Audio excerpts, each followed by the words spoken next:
இவர் ஒரு இலக்கிய விமர்சகர், தமிழ்ச்சங்க தலைவரும் இவரும் கிட்டத்தட்ட 30 ஆண்டுகளாக ஒன்றாக பணிபுரிந்தவர்கள். தொழிற்சங்கத்திலும் தமிழ்ச்சங்கத்திலும் நன்கு பிரபலமானவர். சென்ற முறை நூல் வெளியீட்டு விழாவில் அற்புதமான கவிதை படித்து சிறப்புரை ஆற்றியதை மறக்கவே முடியாது. சென்ற வாரம் கூட ஃபேஸ்புக் மற்றும் யூடியூபில் தலைவர் அவர்கள் இவரது பேச்சை நினைவுபடுத்தினார். இந்த விழாவில் மொழி வெறி அல்ல நெறி என்ற புத்தகத்தை பெற்றுக்கொண்டு விழாவிற்கு மெருகூட்டிய ஐயா திரு நரேந்திரன் அவர்களை சிறப்புரையாற்ற வருமாறு உங்கள் பலத்த கரகோஷத்தோடு அன்போடு அழைக்கிறோம்.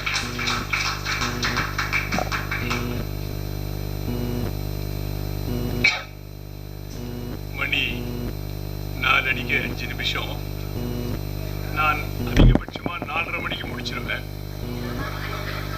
சார். 5:45 தான் கார்டு போடு. நான் அப்படி பேசி முடிச்சேன்னா இங்க 2 பேர் தான் இருப்பாங்க.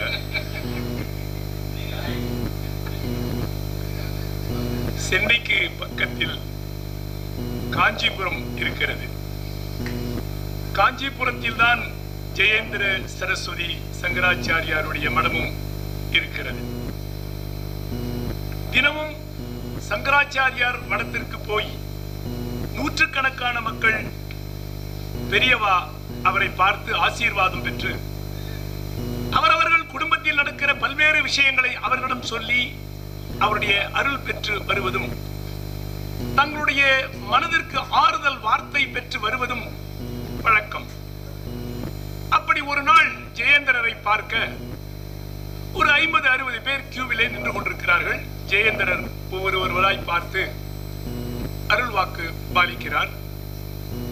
இதிலே லக்ஷ்மி என்ற ஒரு பெண் அந்த வரிசையில் நின்று கொண்டிருக்கிறார். லக்ஷ்மிக்கும் ஜெயேந்திர சரஸ்வதி சாமியிடம் கேட்பதற்கு ஒரு வரம் இருக்கிறது. யார் இந்த லக்ஷ்மி? சுதந்திர போராட்டத்தில் திருப்பூர் குமரனோடு சேர்ந்து போராடி உயிர் நீத்த ஒரு சுதந்திர தியாகியினுடைய மனைவி லக்ஷ்மி. இப்பொழுது லக்ஷ்மி ஒரு விதவை. லக்ஷ்மி அந்த கியூவிலே நின்று கொண்டிருக்கிறார்.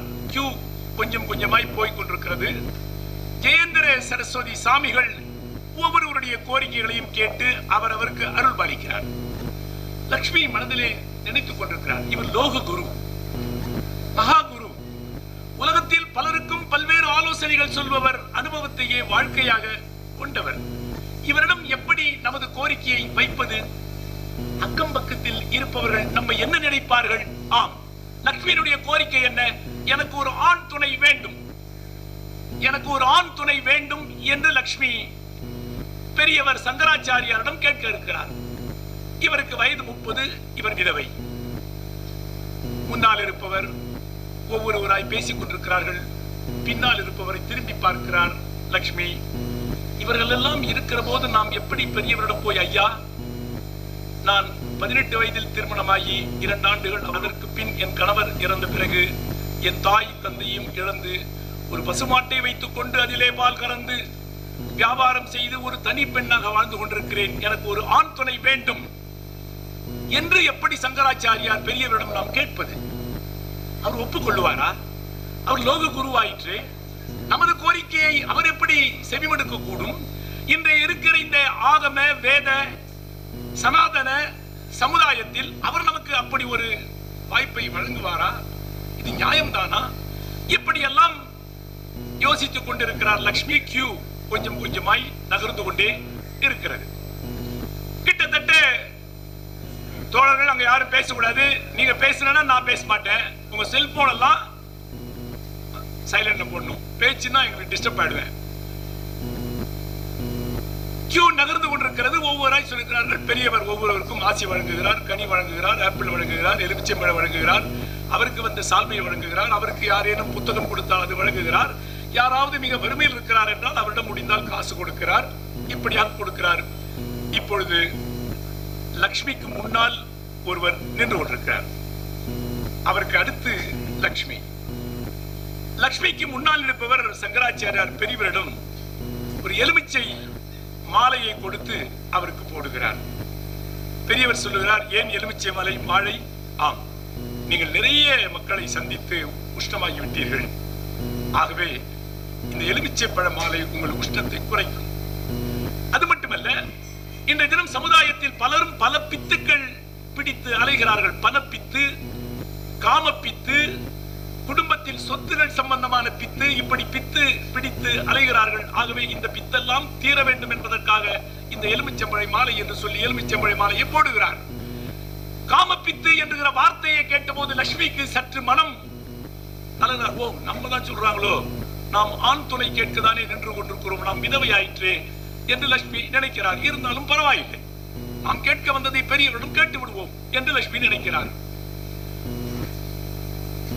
அவர் மாலை போட்டு சற்று போன உடனே, நீ சொல்லுமா, உனக்கு என்ன வேணும் என்று பெரியவர் கேட்கிறார். உடனே இவர் லோக குரு பரமாத்மா ஜெய ஜெய சங்கர ஹரஹர சங்கர என்ற வார்த்தையெல்லாம் தெரிவித்து, ஐயா வணங்குகிறேன் அப்படின்னு சொல்லி இவ்வளவு சொல்லி, எனக்கு ஒரு நல்ல ஆண் துணை வேண்டும், அது உங்களிடம் பெற்றுத்தான் செல்ல வேண்டும் என்று வந்திருக்கிறேன்.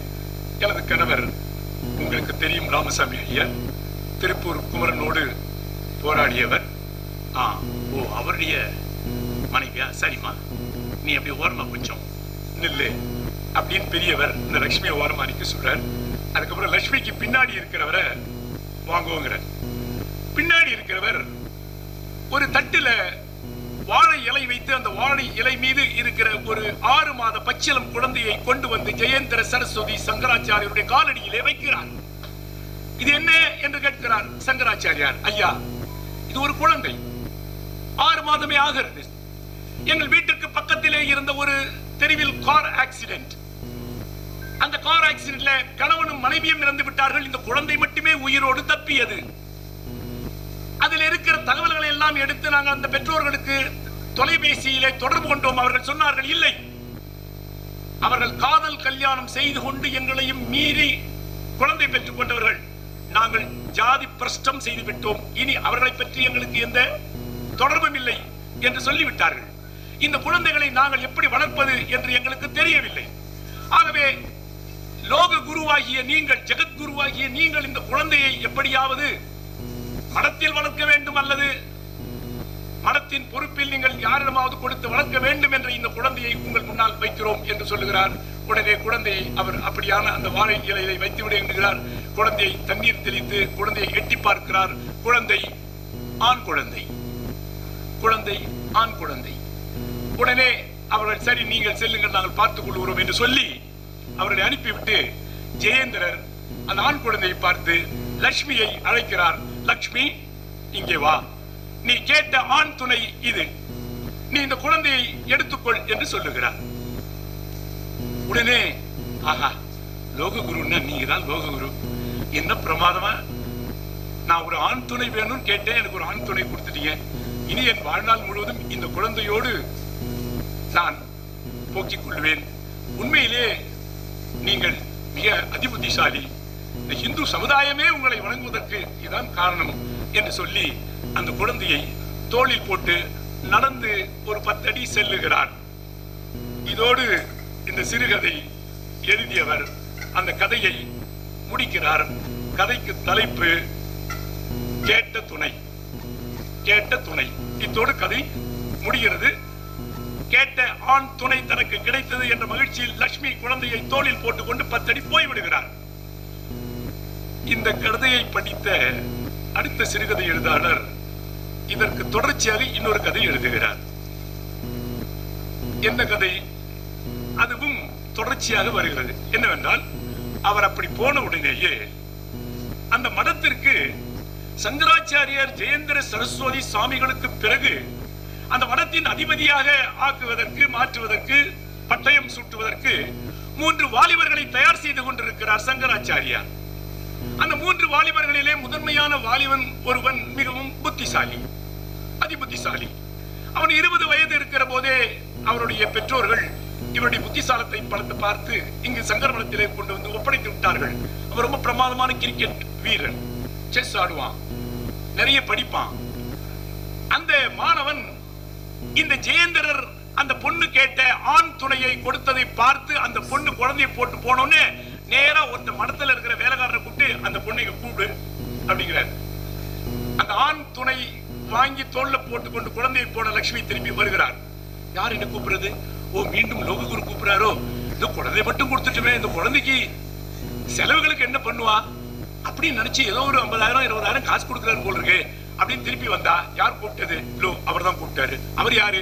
அவர் தான் இந்த மடத்தினுடைய அடுத்த மடாதிபதியாக குருவாக பொறுப்பேற்க இருக்கிறவர். அப்படியா? ஏன் கூப்பிட்டேனாமே? என்ன? ஆமா கூப்பிட்டேன். நீங்க வா, ஒரு நிமிஷம் இரு. என்ன? நாம் இருவரும் ஜெயேந்திரரை பார்க்க வேண்டும்.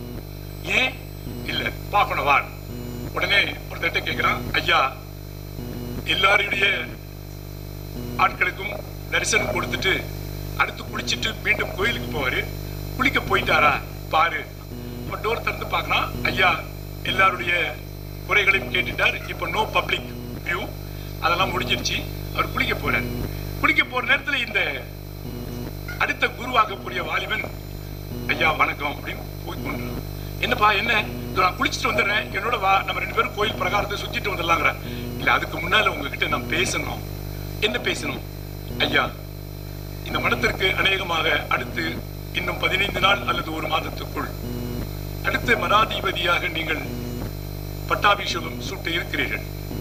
அநேகமாக என்னுடைய கணிப்பு சரியாக இருக்குமானால் நான் அந்த பொறுப்புக்கு வருவேன் என்று நம்புகிறேன். இந்த நேரத்தில் எனக்கு இருக்கிற ஒரு கருத்தை நான் சொல்லிவிட வேண்டும். ஒவ்வொரு முறையும் என்னுடைய கருத்தை உங்களிடம் சொல்லுவதற்கு நான் முயற்சி செய்தேன், ஆனால் முடியவில்லை. நீங்கள் என்னை இங்கு அழைத்து வந்தீர்கள். எனக்கு இலக்கியம், இலக்கணம், பாரதிதாசன், திருவள்ளுவர், வட்டுக்கோட்டை எல்லாவற்றையும் சொல்லிக் கொடுத்தீர்கள். பகவத்கீதை சொல்லிக் கொடுத்தீர்கள், புராணம் சொல்லிக் கொடுத்தீர்கள், கம்பராமாயணம் சொல்லிக் கொடுத்தீர்கள், விவிலியம் சொல்லிக் கொடுத்தீர்கள், அனைத்தும் சொல்லிக் கொடுத்தீர்கள். நான் படித்தேன், வளர்ந்தேன். இந்த மண்டபத்திற்கு, இந்த மடாலயத்திற்கு நான் உயர்ந்த பொறுப்பில் ஆவேன் என்று நீங்கள் தயாரித்திருக்கிறீர்கள் என்னை. ஆனால் இத்தனை இலக்கியங்களையும் படித்த என் மனது புண்பட்ட பிறகு, அது பண்பட்ட பிறகு, என்னால் என்னுடைய உடல் ஆசைக்கு இந்த இலக்கியங்களால் தீனி போட முடியவில்லை. நான் ஒரு வாலிபன், ஒரு 25-30 வயது வாலிபன். எனக்கு இந்த வாலிப வயதில் எனக்கு இந்த உடலுக்கான தீனி தேவைப்படுகிறது. உடலிலே இருக்கிற இந்த ஆசைகளை தணிக்க வேண்டும் என்று தோன்றுகிற நான் எப்படி இந்த மனத்தினுடைய குருவாக ஆக முடியும்? நீங்களாக முடியும். ஏனென்றால் நீங்கள் பலதும் கற்றவர், வாழ்க்கையில் அனுபவம் உள்ளவர். அனுபவம் உள்ள ஒருவர் இன்னொருவருக்கு அறிவுரை சொல்லுவது சரியாக இருக்கும். ஆனால் நான் இந்த வயதிலே எப்படி சொல்ல முடியும்? நான் இன்னும் வாழ்க்கையை அனுபவிக்கவே தொடங்கவில்லை. சரி, என்ன சொல்றேன்? நான் பார்த்தேன், நீங்க பலருக்கும் பல பிரமாதமான ஆலோசனைகள் சொன்னீர்கள். பல பேர் திருமண பத்திரிகை உங்கள் காலடியிலே வைத்து வணங்குகிறார்கள். சில பேர் உங்களிடம் ஆலோசனை கேட்கிறார்கள். சிலருக்கு நீங்கள் சொல்லுவதே வேதவாக்கு. ஆனால் நீங்கள் இதோ இந்த லட்சுமிக்கு கொடுத்தீர்களே, ஒரு ஆண் துணை வேண்டும் என்று கேட்ட அந்த லட்சுமிக்கு நீங்கள் கொடுத்தீர்களே ஆண் துணை, அந்த தீர்ப்பிலே எனக்கு உடன்பாடு இல்லை. ஏன் இல்லை? ஆண், அவள் கேட்ட ஆண் துணை வேறு, நீங்கள் கேட்ட ஆண் துணை, நீங்கள் கொடுத்த ஆண் துணை வேறு. சரி, இப்ப என்ன? இல்லை, இந்த மடத்தில் எந்த விதமான தவறும் நடந்துவிடக் கூடாது, நீங்கள் அந்த தவறை செய்துவிடக் கூடாது. ஆகவே அவள் கேட்ட நல்ல ஆண் துணையாக நான் இருக்க வேண்டும் என்று விரும்புகிறேன். அந்த குழந்தையை லட்சுமி கொடு என்று சொல்லி அதை சங்கராச்சாரியாருடைய மடியிலே கிடத்தி இருவரும் கையை பிடித்துக் கொண்டு அவர் காலடியிலே விழுகிறார்கள். எங்களை நீங்கள் ஆசீர்வாதம் செய்யுங்கள். நீங்கள் அந்த பெண்ணுக்கு ஆண் துணை வேண்டும் என்று குழந்தையை கொடுத்தீர்கள், அவளுக்கு தாய் என்ற அந்தஸ்தை கொடுத்தீர்கள். ஆனால் தந்தை என்ற அந்தஸ்தை அந்த குழந்தைக்கு நான் கொடுக்க போகிறேன்.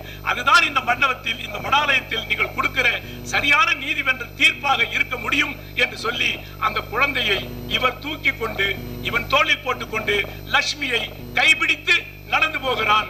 இதுதான் கதையின் 2வது பாகம். அவள் கேட்ட சரியான ஆண் துணை மடத்தில் இப்போது கிடைத்தது. நான் எதுக்காக இவ்வளவு பெரிய கதை உங்களுக்கு சொன்னேன்னா, இதுதான் ஒரு எழுத்தாளர் செய்ய வேண்டிய வேலை. முன்னால் சொன்ன கதையை எழுதியவர் திருப்பூர் கிருஷ்ணன். மிகச்சிறந்த எழுத்தாளர். அனைவரும் கேள்விப்பட்டிருப்பீங்க. இந்தியன் எக்ஸ்பிரஸ் பத்திரிகையில் ஒரு 25-30 ஆண்டுகள் ஆசிரியராக இருந்தவர். சனாதனத்தில் இருந்து கொஞ்சமும் விடுபடாதவர், மாறாதவர். அந்த திருப்பூர் கிருஷ்ணனுடைய கதை அப்படி முடிந்த பிறகு அந்த கதையை பார்த்து அதற்கு தொடர்ச்சியாக எழுதியவர் பரீட்சா ஞானி. நான் 2வது சொன்னேன், நீங்கள் கேட்ட ஆண் துணை பரீட்சா ஞானி. இந்த 2 எழுத்தாளருக்கும் என்ன வித்தியாசம்? சமூக முரண்பாடு, அவ்வளவுதான். சமூக முரண்பாடு. அவர் சனாதனத்தை விட்டு கொஞ்சமும் வழுகாமல் ஒரு சிறுகதை எழுதினார். சனாதனத்தை விட்டு வழுவி இதுதான் சரி இந்த சமூகத்திற்கு என்று எழுதியவர் ஞானி. இப்போது நான் இங்கு செய்தி கூறுகிறேன். நமது புத்தக பித்தன் திரு நடராசன் அவர்கள் எழுதிய இந்த 3 புத்தகம். நான் ஒரு சிறு கவிதை படித்தேன். அக்கறை உள்ள பெற்றோரும் அலமாரி நிறைய புத்தகங்களும் வாய்க்க பெற்ற குழந்தைகளே அதிர்ஷ்டசாலி குழந்தைகள். மீண்டும் சொல்லுகிறேன், அக்கறை உள்ள பெற்றோரும் அலமாரி நிறைய புத்தகங்களும் வாய்க்க பெற்ற குழந்தைகளே அதிர்ஷ்டசாலி குழந்தைகள். இன்றைய தினம் நாம் எவ்வளவு பேர் புத்தகங்கள் வைத்திருக்கிறோம் என்று தெரியவில்லை.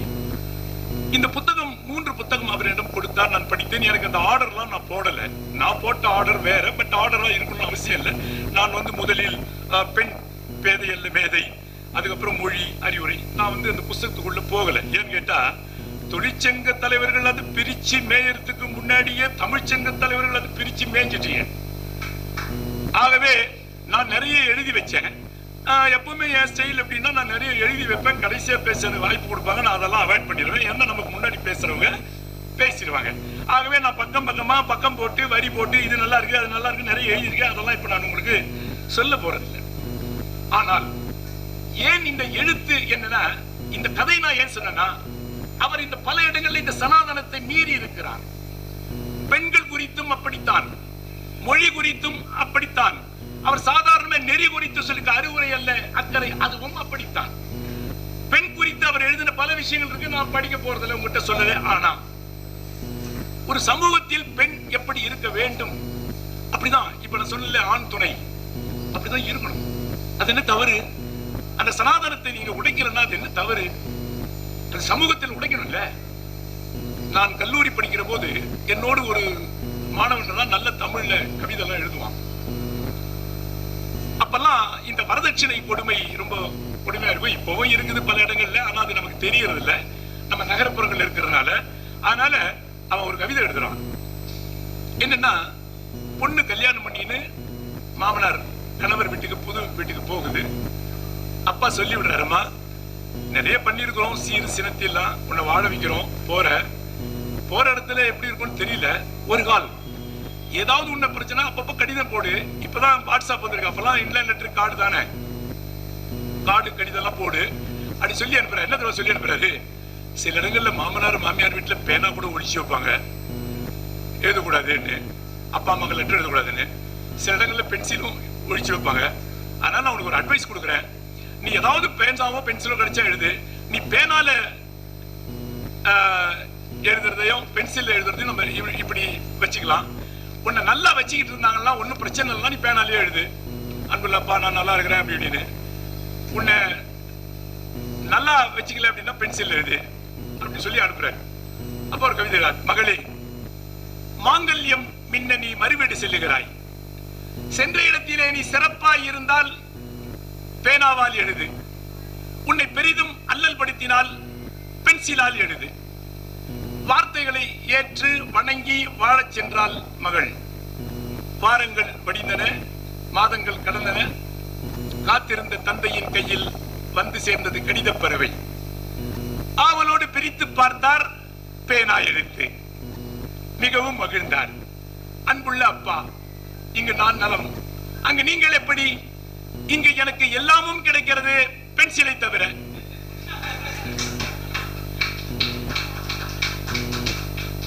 நாம அனுப்பிச்ச புத்திசாலித்தன்மை அவங்க நம்மளோட புத்திசாலியா இருக்கிறாங்க. இது என்னன்னா, ஒரு கவிஞன் ஒரு எழுத்தாளன் எதையுமே அப்படி புரட்டி போடுற மாதிரி சிந்திக்கிறது. சின்ன விஷயம் தான், சின்ன விஷயம், இது சின்ன விஷயம். ஆனா அந்த கவிஞனுக்கு இருக்கிற, அதாவது கவிஞன்ட்ட எப்பவுமே எப்படின்னா ஒரு நையாண்டி, ஒரு கேலி, ஒரு கிண்டல் எல்லாமே இருக்கும். இந்த காதலிக்கிற நேரத்தில் நிறைய கவிதை வரும். நாங்கெல்லாம் அப்படி காலேஜில் நிறைய எழுதினவங்க. வாழையாட்டி உன் பின்னால் வருகிறேன் வல்லென்று குறைக்கிறாய், நம் இருவரில் யாரடி நாய், இப்படிதான் எழுதியிருக்கணும் அந்த காலத்துல. ஆக கவிஞனுக்கு அப்படிலாம் தோணும். தோழர் நடராஜன் தமிழ்ச்சங்க தலைவர், புத்தக பித்தன், உண்மையிலே ஒரு புத்தக பித்தன். ஒரு நல்ல விஷயம் என்னன்னா, இந்த ஒவ்வொரு நூலுமே, முதல் நூல் மொழி வெறி அல்ல 28 பக்கம் தான், அறிவுரை அல்ல அக்கறை 28 பக்கம் தான், பெண் பேதை அல்ல மேதை 20 பக்கம் தான். ரொம்ப பிரமாதமா இருக்கு. இன்னொரு விஷயம் என்ன, ஒரு காலம் அது 280 பக்கமா இருந்தது வச்சுங்களேன், எங்களை கூப்பிட்டு இருந்தாலும் வச்சுங்களேன், நான் வந்தே இருக்க மாட்டோம். ஏன் தெரியுமா, இந்த 280 பக்கம் ஒவ்வொன்றும் கொடுத்து 3 நாள் படிக்க சொல்ல 30 நாள் டைம் எடுத்து எங்களுக்கு இருக்கிற வேலை இல்லை. நாங்க இண்டஸ்ட்ரியல் டிஸ்பியூட் போட்டு லேபர் கமிஷனருக்கும் மேனேஜ்மெண்ட்டுக்கும் அலையிறதா, இந்த 280 பக்கம் புக்கு படிக்கிறதா பார்த்தேன். நான் கூட பார்த்தேன் இந்த புத்தகத்தை. அவர் ஒத்துக்கிறதுக்கு முன்னாடி நான் சரி சார் கொடுங்க அப்படின்னு சொல்லியிருந்தேன். அது 280 பக்கம் இருந்தா நான் வேற ஏதாவது காரணம் சொல்லி சார் எனக்கு உடம்பு சரியில்லை வரலன்னு சொல்லிட்டு இருப்பேன். அது 28 பக்கம்னா நான் உடனே படிச்சு குறிப்பெல்லாம் எடுத்துட்டேன், நல்லா இருக்கு ஷார்ப்பா. ஆனா இந்த 28 பக்கத்திலேயே ஏராளமான முற்போக்கான கருத்துக்களை சொல்லி இருக்கிறார். நான் அதெல்லாம் போக விரும்பல. அந்த முற்போக்கான கருத்துல நீங்களும் நிறைய பேர் சொல்லிட்டீங்க. எல்லாம் அவர் ஆசிரியர் அப்படி சொல்லியிருக்கார் மொழினா. அவ்வளவு அருமையான சில அதுல கதைகளை அதுல அவர்கள் சொல்லி இருக்கிறார். உண்மையிலேயே பெரிய நல்ல விஷயங்கள் அதில் சொல்லியிருக்கிறார். இன்னொன்னு தமிழ் மொழி பற்றி அவர் சொல்லியிருக்கிறார். தமிழ் மொழியை பற்றி அவர் சொல்ற போது அது எப்படி வழக்கு ஒழிந்து இப்ப கொஞ்சம் கொஞ்சமா வந்தது. மணிப்பிரவாக நடைன்னு சொல்லி டிஎம் பேசிட்டு போனாரு. ஒரு காலத்தில் முழுமையாக வடமொழி சொல்லாக இருந்தது. அக்கராசனார், காரியதரிசி, பொக்கிஷதாரர், காரிய கமிட்டி அப்படின்னு. அக்கராசனார்னா யார் தெரியுமா? தலைவர். இப்ப நம்ம பிரசிடென்ட்ங்கிறோம். அந்த காலத்துல அக்கராசனார், அதுக்கப்புறம் தலைவர் ஆச்சு. இப்ப நம்ம ஜென்ட்ல இங்கிலீஷ்ல பிரசிடென்ட் வந்துட்டாருங்க அப்படிங்கிறோம். அதுக்கப்புறம் காரியதரிசி. காரியதரிசின்னா வடமொழி சொல். காரியதரிசி தான் செக்ரட்டரி, செயலாளர். பொக்கிஷதாரர், ட்ரெஷரர், பொருளாளர். இப்படி எல்லாம் இருந்து கொஞ்சம் வந்து மாறிச்சு. அந்த காலத்துல கேபி சுந்தராம்பாளுக்கு இசை பயிற்சி சம்பந்தமா ஒரு பட்டம் கொடுக்குறாங்க. என்ன தெரியுமா பட்டத்துக்கு பேரு? கான லோலா கானாமிருத வர்ஷினி நமக்கு பேரு. இப்ப இல்ல, இசை மாமணி, நடிகவேல், நடிகர் திலகம் இப்படி எல்லாம் பேர் முடிக்கிறாங்க.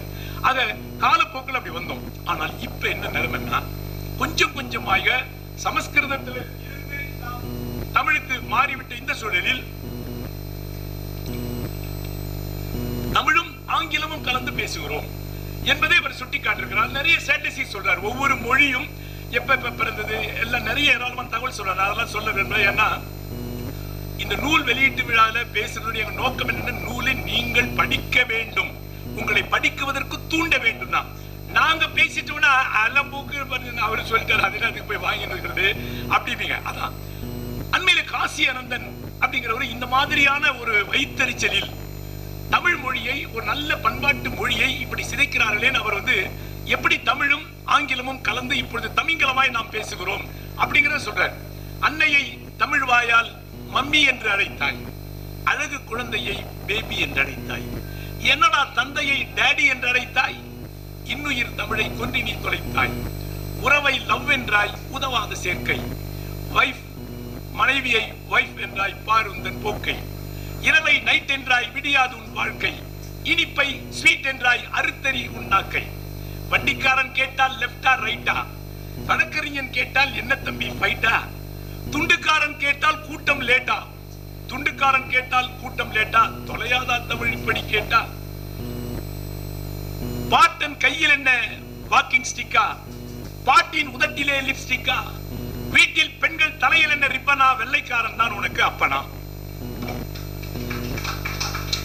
காசியனுடைய கவிதை ரொம்ப நச்சுன்னு இருக்கும். காசியனுடைய கவிதை எல்லாம் ரொம்ப 2 லைன் தான்.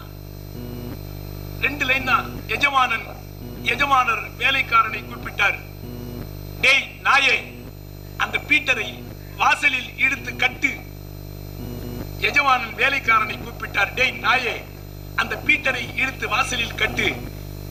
இங்கு நாய் என்றால் மனிதன், பீட்டர் என்றால் நாய், நாய் என்றால் மனிதன். இப்படி இப்படி கவிதை நச்சு நச்சு எழுத்து நச்சு நச்சு. அதுல இவர் புத்தக பித்தன் நடராஜன் அவருடைய அந்த ஒவ்வொரு வார்த்தைகளும் நான் படிச்சேன். ரொம்ப பிரமாதமா இருக்கு. அதாவது எதுகை மோனையோடு மட்டுமல்ல, படிப்பதற்கே வந்து ஒரு ஒரு ரித்தமிக்கா வந்தா அது ஜெனரலாவே படிக்கிறது வந்து ஒரு ரொம்ப உங்களுக்கு இன்ட்ரெஸ்டாவே இருக்கும். அந்த மாதிரி இந்த 3 புத்தகங்களும் மிக சிறப்பாக வந்திருக்கு. துறைமுகத்துல இந்த மாதிரி நம்ம தமிழ்ச்சங்கம் வச்சிருக்கிறோம். ஆனா எவ்வளவு பேரு இப்படியான ஒரு தமிழ்ச்சங்கத்தில் நம்ம இன்டராக்ட் பண்றோம். நான் ஒரு காலத்துல தமிழ்ச்சங்கத்துல இருந்தேன், அதுக்கப்புறம் தொழிற்சங்கத்துக்கு வந்துட்டு வச்சுங்களேன். ஆனா நான் என்ன ஃபீல் பண்றேன் அப்படின்னா, ஒரு இலக்கிய படைப்பு படிப்பது, சிறுகதை வாசிப்பது அல்லது நாவல்கள் வாசிப்பது, நல்ல திரைப்படங்களை பார்த்து அந்த அனுபவத்தை உணர்வது. நீங்களாம் எவ்வளவு பேர் பார்க்க? நான் படம் சினிமா பார்ப்பேன், நான் சினிமா பார்ப்பேன். அயோத்தின்னு ஒரு படம் வந்தது, பார்த்தேன். பார்த்திருக்கீங்களா நீங்க? அயோத்தி டாடான்னு ஒரு படம் வந்தது. என் மிக நெருங்கிய நண்பர் ஏஐடியூசியினுடைய இப்போ வடசென்னை மாவட்ட தலைவராகவும் இருக்க கருணாநிதி நானும் ஒன்றாக இந்த இடதுசாரி இயக்கத்திற்கு வந்தவர்கள் 82ல என்னுடைய மிக நெருங்கிய நண்பர். அவருடைய பையன் தான் அந்த படத்தினுடைய டைரக்டர். டாடா படம் பார்த்த மறுநாள் நான் கருணாநிதி போன் பண்ணி, எங்கேயா இருக்கான் அவன் பையன் என்ன? அவன் ரேஷன் கடைக்கு போயிருக்கான், வருவான். டைரக்டர் ரேஷன் கடைக்கு அனுப்பிச்சேன். அவன் வந்த உடனே எனக்கு போன் பண்ணான். என்னன்னா நான் சொன்னேன், இந்த மாதிரி என் ஃப்ரெண்டு நரேந்திரன் ஒருத்தன் வீதி நாடக கலைஞன், அவன் படத்தை பாராட்டி அவன்கிட்ட பேசணுன்றான். அவன் பையன் கிட்ட பேசினான் 45 நிமிஷம். என்ன அங்கிள் படத்தை ஃப்ரேம் பை ஃப்ரேமா பார்த்திருக்கீங்க? ஆமா, அருமையான படம், பார்க்கணும். அயோத்தி நீங்க பாத்தீங்களா இல்லையா எனக்கு தெரியல, பார்க்கணும். மேற்கு தொடர்ச்சி மலை, பையேறும் பெருமாள், இந்த படம் நீங்க பார்க்கணும். நல்ல படம், அதெல்லாம் பார்க்கணும், தப்பு இல்லை. நல்ல திரைக்கதை அல்ல நல்ல நாவல்கள். நீங்க அநேகமா தெரியுமா தெரியாதான் நினைக்கிறேன். உங்களுக்கு பெருமாள் முருகன் அப்படின்னு ஒரு சிறந்த எழுத்தாளர் இருக்கிறார், இப்போ இருக்கிறார். அவர் மாதுரு பாகன் அப்படின்னு ஒரு புத்தகம் எழுதினாரு. அந்த புத்தகம் எழுதி 10 ஆண்டுகள் முடிஞ்சு போச்சு. மாதுரு பாகன் எழுதி 10 ஆண்டுகள் முடிஞ்சு போச்சு. தமிழ்நாட்டில் எல்லோரும் வாங்கி லைப்ரரி அதெல்லாம் படிச்சு முடிச்சிட்டான். அந்த புத்தகத்தை இங்கிலீஷ்ல டிரான்ஸ்லேட் பண்ணான். அது எங்கேயோ போச்சு, அமெரிக்காவோ பிரிட்டனோ எங்கேயோ போச்சு. அங்க இருக்கிற ஒரு படத்தை படிச்சு பார்த்து, ஆஹா, இந்துக்களையும் தமிழின மக்களையும் இது மிகவும் கேவலப்படுத்துகிறது, இந்த புத்தகத்தை போட்டு உடனே கொளுத்துங்கள் அப்படின்னு சொல்லி பெருமாள் முருகன் வீட்டு முன்னாடி லட்சக்கணக்கில் காசு கொடுத்து வாங்கி அந்த புத்தகத்தை கொளுத்தினார்கள். பெருமாள் முருகனை வெளியே அழைத்தார்கள், அவமானப்படுத்தினார்கள். உதவாம போற ஒரு போலீஸ் சூப்பரிண்டென்டே அவர் இனி எழுதவே மாட்டேன் என்று அவரிடம் உறுதிமொழி வாங்கி கொண்டார். அப்புறம் இங்கே ஹைகோர்ட்ல இந்த கேஸ் வந்தது. ஜட்ஜி தான் ஜட்ஜ்மெண்ட் கொடுத்தார், ஃபர்ஸ்ட் கிளாஸ் ஜட்ஜ்மெண்ட். என்ன ஒருத்தர் புத்தகம் எழுதுறான்னா, உனக்கு பிடிக்கலன்னா நீ இன்னொரு புத்தகம் எழுது, அது கொளுத்துறதுக்கு என்ன உரிமை இருக்கு உனக்கு? மாதுரு பாகன் என்ன புத்தகம் தெரியுமா? இன்றைக்கு இன்ஃபர்டிலிட்டி சென்டர்லாம் இருக்கு, நீங்க பார்த்திருப்பீங்க, செயற்கை கருத்தடை. இன்றைக்கு காலப்போக்கில் நம்மளுடைய உடல், நம்மளுடைய வேலை, நம்மளுடைய தன்மை எல்லாம் மாறிடுச்சு. ஐடி செக்டர்ல வேலை பார்க்குறோம், எல்லோரும் கம்பெனியில் வேலை பார்க்குறோம். அதில் உடல் கூறு மாறுதல் இருக்கு. பல பேருக்கு திருமணம் ஆகி 5 ஆண்டு 6 ஆண்டுகள் திருமணம் ஆகி குழந்தை பேர் இல்லை. ஆனால் திருமணம் ஆகி குழந்தை பேர் இல்லைன்னா அதுல பெண்களுக்கு தான் கெட்ட பேர் வழி, ஆண்கள் ரொம்ப ஈஸியா தப்பிச்சுப்பான். ஆமா, அப்போ இந்த இன்ஃபர்டிலிட்டி சென்டர்ல போய் அவர்கள் செயற்கை கருதரிப்பது என்பது ஒரு 400-500 ஆண்டுகளுக்கு முன்னால் தமிழகத்திலே என்ன கலாச்சாரம் இருந்ததுன்னு ஒரு கதை எழுதுறார். அவ்வளவுதான். மாதுரு பாகன் அப்படிங்கிற ஒரு கோவில், சிவபெருமானுடைய பாதியை அவர் பார்வதிக்கு கொடுக்கிறார், இவர் சரிபாதி இருக்கிறார். அதான் மாதுரு பாகன், another part of the man. அதான் மாதுரு பாகன். அந்த நாவலை போட்டு கொளுத்துறாங்க. என்ன நியாயம்? ஆகவே நீங்கள் உங்களுக்கு கருத்து வித்தியாசம் இருந்தால் நீங்க மாற்று எழுதலாம், புத்தகம் எழுதலாம், படிக்கலாம். ஆக இந்த துறைமுக தமிழ் சங்கத்தில் காலையிலிருந்து சாயந்தரம் வந்து உட்கார்ந்து நம்ம பேப்பர் பார்க்கிறோம், கோப்பு படிக்கிறோம், நோட் எழுதுறோம், டைப் படிக்கிறோம், எல்லாம் செய்யறோம். ஆனால் சில நேரங்களில் மாதத்திற்கு ஒரு கூட்டம், வாரத்திற்கு ஒரு கூட்டம். நான் அப்படி தமிழ் சங்கத்தில் வந்தவன். நாவை சொக்கலிங்கம்னு ஒருத்தர் இருந்தாரு, ரொம்ப அருமையான டெடிகேட்டட் ஆளு, ஒரு ஏசமா தான் இருந்தாரு. அவர் வெள்ளை பேண்ட் வெள்ளை ஷர்ட் தான் போட்டிருப்பாரு பேரளவுல, ஆனா அது எப்பவும் கருப்பா தான் இருக்கும். அப்படியே சுத்துவாரு. அவரு நம்ம ஸ்டைல ஒரு கேனப்பைய மாதிரி இருப்பாரு, அப்படிதான் சுத்துவாரு. அவர் தான் துறைமுக தமிழ்ச்சங்கம். அவர் ஒரு முறை ஒரு தலைப்பு கொடுக்கிறார். என்னென்ன? உலக்கையிலும் பூ பூக்கும், உலக்கையிலும் பூ பூக்கும் அப்படின்னு ஒரு தலைப்பு கொடுத்து இல்ல கவிதை எடுத்துருவாங்க. நம்ம தேடுறோம் எதுல எழுதுறது, என்ன எழுதுறது, யார் யாரும் என்ன எழுதுறாங்க. என்னன்னா, தணிகை செல்வன் அப்படிங்கிற ஒரு மிகச்சிறந்த கவிஞனுடைய ஒரு கவிதை. அந்த கவிதையுடைய கடைசி லைன் உலக்கையிலும் பூ பூக்கும். என்ன கவிதை? விந்தியத்தின் மலைகுடைந்து தக்கணத்து மார்பிழந்தால் இந்தியத்தின் தென்முனைக்கும் இமயத்தின் பால் சுரக்கும். விந்தியத்தின் மலைகுடைந்து தக்கணத்து மார்பிழந்தால் இந்தியத்தின் தென்முனைக்கும் இமயத்தின் பால் சுரக்கும். கங்கை நதி தெருகோடி வரை பாய தெற்கழைத்து வாருங்கள், உருக்கிலும் இலைதுளிர்க்கும் உலக்கையிலும் பூ பூக்கும். இது நடந்தா உருக்கில் இலைதுளிர்க்கும் உலக்கையில் பூ பூக்கும். இது நடக்கணும். விந்தியத்தின் மலை குடைந்து தக்கன பீடபூமியின் மார்பிழந்து இந்தியத்தின் தென்முனைக்கு இமயத்தின் பால் சுரந்து கங்கை நதி தெருகோடி வரைபாய நீங்கள் தெற்கடைத்து வந்தால் உருக்கில் இலைதுளிர்க்கும் உலக்கையில் பூ பூக்கும். இதுதான் ஒரு தலைப்பு. நாங்க அதை தேடி தேடி கண்டுபிடிச்சி அப்புறம் என்ன தமிழ்ச்சங்கத்தில் ஒரு ஆர்வம், இதெல்லாம் செய்யணும். தமிழ்ச்சங்கத்தில் ராமச்சந்திரன் அப்படி ஒருத்தர் இருந்தார், அவர் ஒரு சிறுகதை எழுதினார். இன்னைக்கும் நீங்க அந்த சிறுகதை எங்கேயா படிச்சீங்கன்னா உங்களுக்கு கிடைச்சுன்னா பாருங்க. முழுக்க துறைமுக தொழிலாளருடைய ஒரு வாழ்க்கையை பத்தி எழுதியிருப்பாரு.